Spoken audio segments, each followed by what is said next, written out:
Hello, OG! I'm Bea. I'm G-Rod. Andito po tayo ngayon sa Tanawan, Batangas. Welcome to Buhi Guest House. Tara, pasok tayo!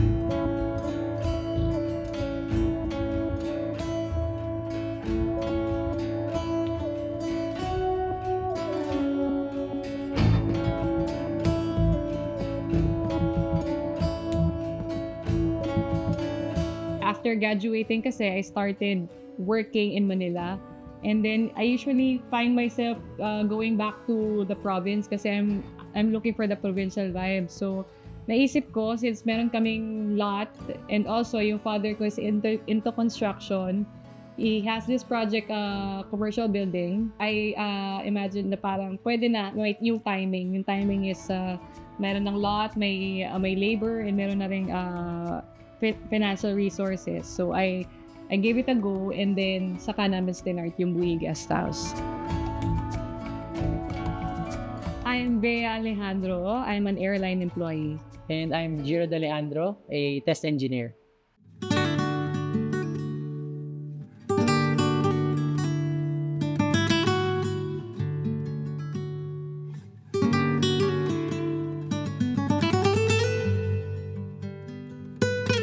Originally from Tanawan. So, grew up here. Saka kami nag-move sa Manila to stay because of work. Pero gusto namin provincial vibe, so we started making this project.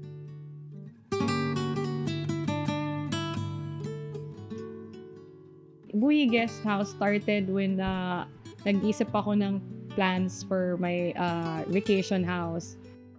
Back then kasi I used to watch yung mga house renovations na shows. Yeah, actually, usually mga international shows yun before, hindi pa uso yun.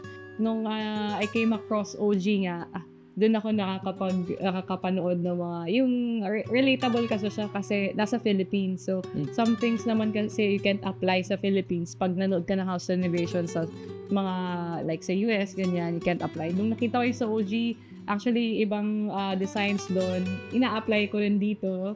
And also, Pinterest din. Yun yung naging vibe ng house.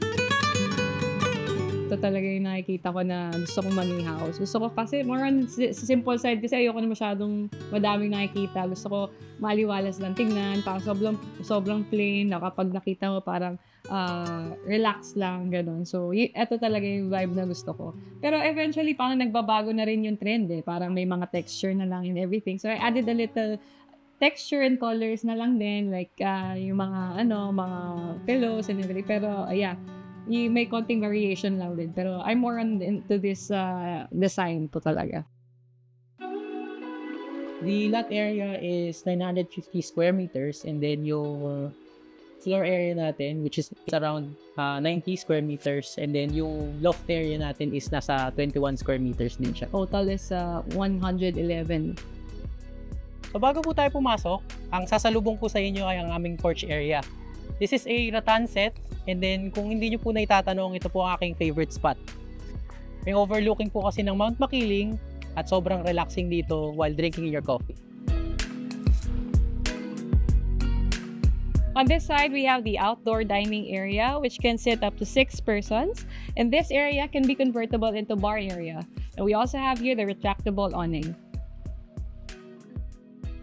Once you enter Buhi Guest House, kasalubong po sa inyo ang aming living area. We have here a sofa. Para mas convenient, pwede nyo pong convert into a bed. We also have here, we installed the jalousied windows instead of a typical window para ma-maximize natin yung ventilation ng place.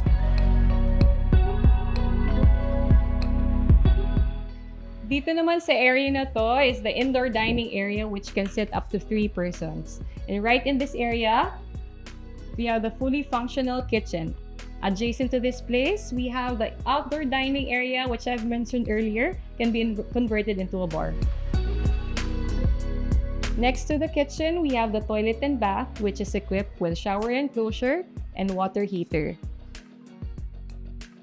Ngayon naman, ipapakita po namin ang aming loft bedroom. Tara, akit na po tayo.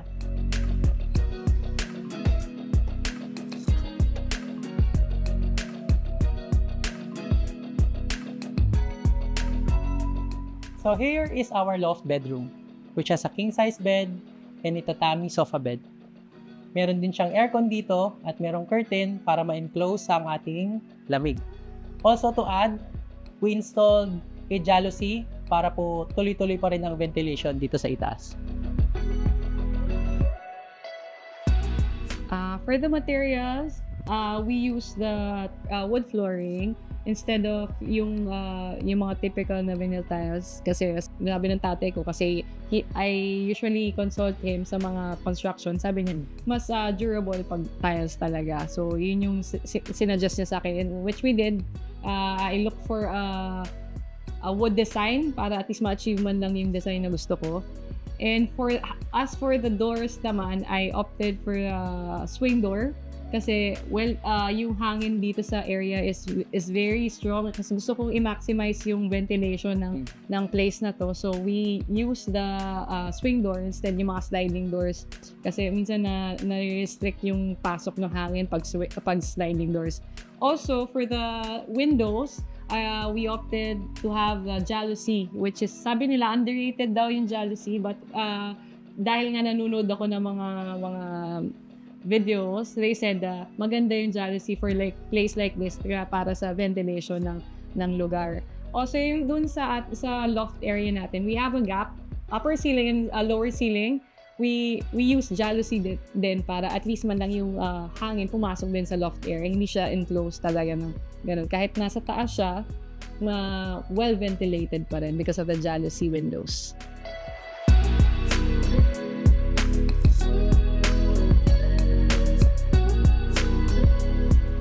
For the budget, umabot kami ng 800,000 for the structure itself.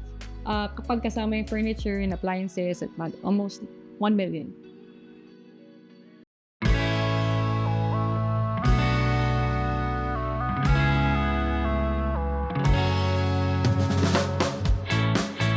The unique thing about our property, I could say na yung vibe talaga mismo, yung provincial vibe.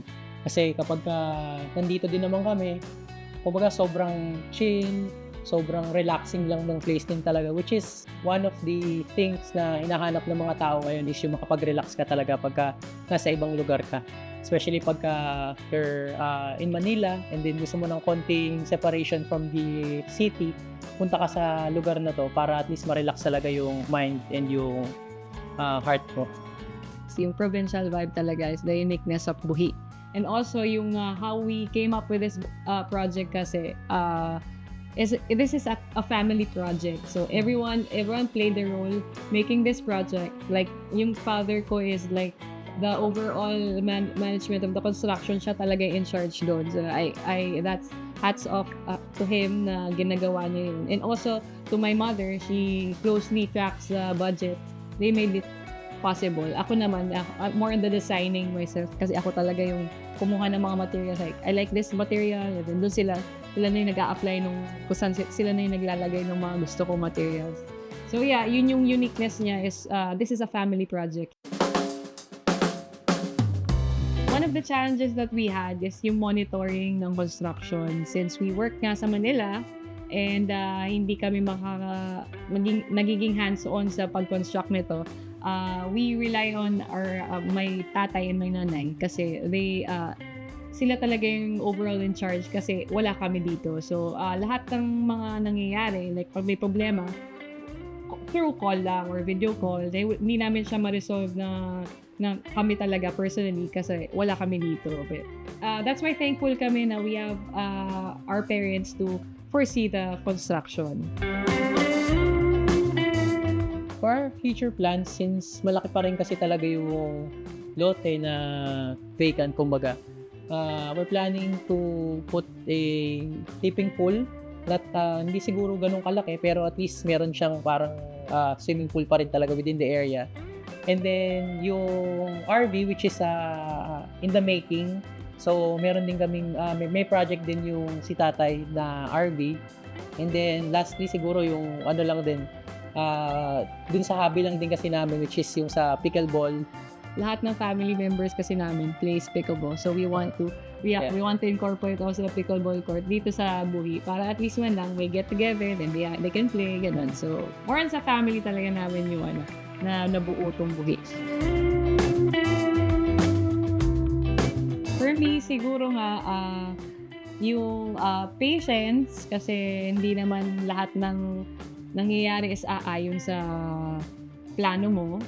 And also, being nice to other people, like yung workers, hindi lang sila basta trabahador lang. So, you have to learn to respect them para matulungan ka din nila. Para in return, magiging okay yung trabaho nila. And yun, para maging maayos din yung work nila. Sa akin siguro, yun, ano na rin, yung trust. Not just to your family, but to other people. Kasi lahat naman tayo din pinalaki ng mga magulang din natin to treat others in a good way. So, yun, yan lang, kumbaga, magtiwala lang talaga din tayo. And then, eventually, kung ano yung mga nakikita natin or naisip natin, darating at darating tayo dun sa tamang way talaga.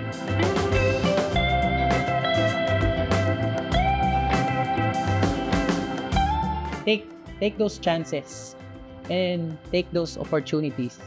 Kasi ako, for myself, hindi kasi ako risk taker. Siya yung ganun. So, nagtiwala ako, gaya na sabi ko sa inyo na trust yung family din. So, nagtiwala ako sa kanya dun sa kanyang visualization dito sa movie. So, kung siya nag-take ng risk, nag-take din ako ng risk para, kumbaga, malaman kung ano yung talagang dapat na i-risk, which is maganda yung kinalabasan niya. We have this vacation home, we have Buwi Guest House, or itong namin mismo, itong rest house namin. Kaya sobrang overwhelming and fulfilling lang din talaga. So, take the risk and take those chances. And for me naman, siguro yung if you have the resources, if you have the budget, lahat, and nagkakaroon ka pa rin ng doubts, just do it.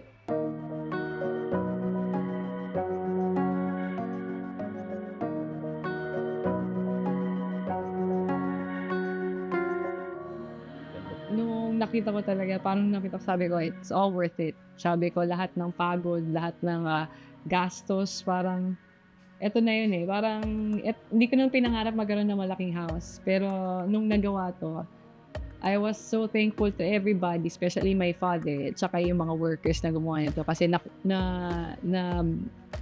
pakita na nagawa nila yung dream ko talaga na house. I wanted to share my story sa OG to give back sa lahat ng ideas na nakuha ko sa OG. Watching OG kasi is one of the reasons why nabuo tong Buwi. Yun yung naging inspiration ko. So, just to give back sa lahat na nakakapanood siguro, in time, you will have your own house like this. Hindi man ganito, mas malaki pa siguro. So, yeah, we want to give back to OG, to other homeowners na napanood ko.